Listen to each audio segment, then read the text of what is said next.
What's going on, everybody? It's your boy Shook Daddy from Shook Earth Media, and today I thought we'd talk about Resident Evil Village. Now, I'm a big fan of Resident Evil, and I really enjoyed this latest release, and I thought we would discuss some of my thoughts about the story. So, if you go back on my channel, you can see I recently released 2 guides of how to survive this game on Village of Shadows.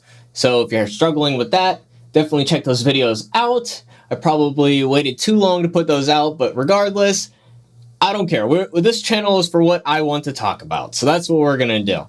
So I want to discuss today why I think Chris was right all along. At the beginning of the game, Chris shoots what you think is Ethan's wife, Mia.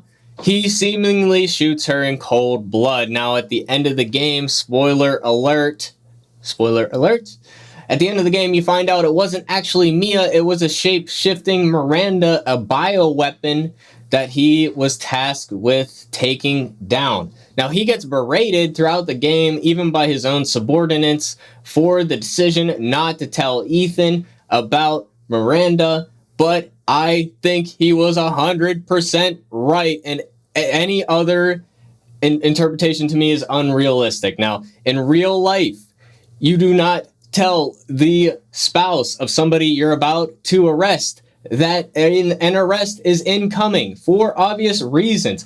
Maybe Ethan wouldn't believe that she's actually a bioweapon. Maybe Ethan's actually on her side. Maybe Ethan himself is a bioweapon. There are all these unanswered questions about Ethan and Mia's relationship that make it so you cannot tell him ahead of time. Maybe he's on Chris's side and wants to go along with the operation, but if you tell Ethan ahead of time, maybe he doesn't even intentionally do so, but he lets Mia know that an arrest is incoming because maybe he's not a good actor. Maybe he's not a good liar. We haven't even really seen any situations where he's had to do that. So we don't know if Ethan could tell lies, if he could keep a straight face while he knew all these things were going on in the background. Additionally, there wasn't time, right? As soon as they show up on location, they have to take the shot right away as soon as possible, or else they risk Miranda getting away. And that is an unacceptable outcome. There wasn't time to stake out the place and wait for Ethan to come outside so they can pull him aside and like get him. What if Miranda catches them? There's all these situations.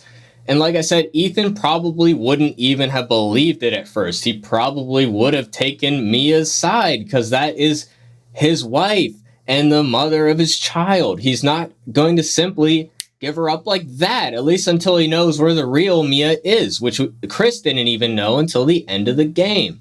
So even just out of the gate, I agree with Chris's decision 100%. Now, I didn't even bring this up earlier, but later in the game with the Benevito house, I think that's how you pronounce it, you can correct me in the comments below, we find out that not only is there shape-shifting bioweapons now, we have bioweapons that can affect a person's psychology, that can infect someone's mind and make them see things and hallucinate.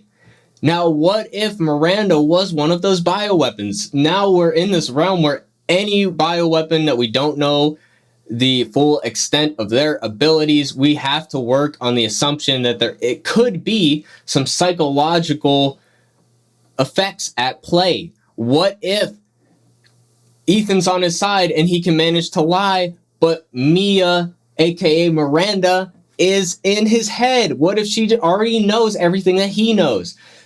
Again, we just have to work on the assumption until you know for sure all of Miranda's abilities. They didn't even know that she could shapeshift, right? Or actually they did. Never mind. But they don't know the full extent of her abilities until she does it in front of them, until it's observed and recorded.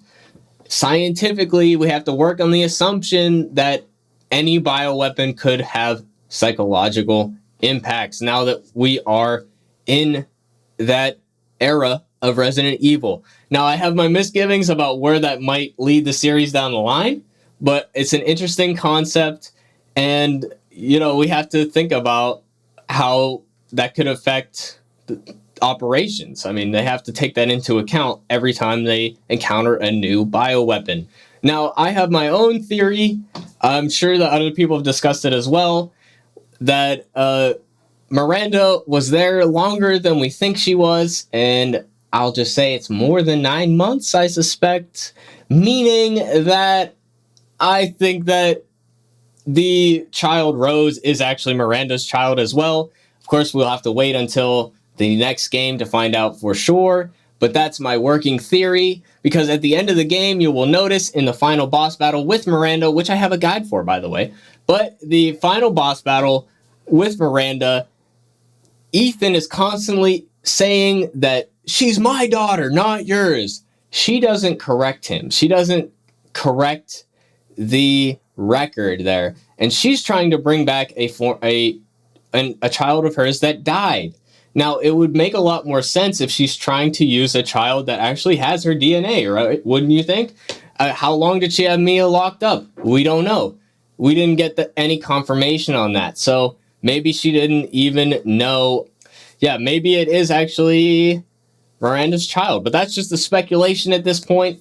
And if you guys disagree, definitely let me know. If you have your own theories, let me know that as well. But yeah, guys, that's my little explanation why I think Chris was right not to tell Ethan. Let me know if you guys disagree. I'm sure a lot of you do. And yeah, let me know in the comments down below.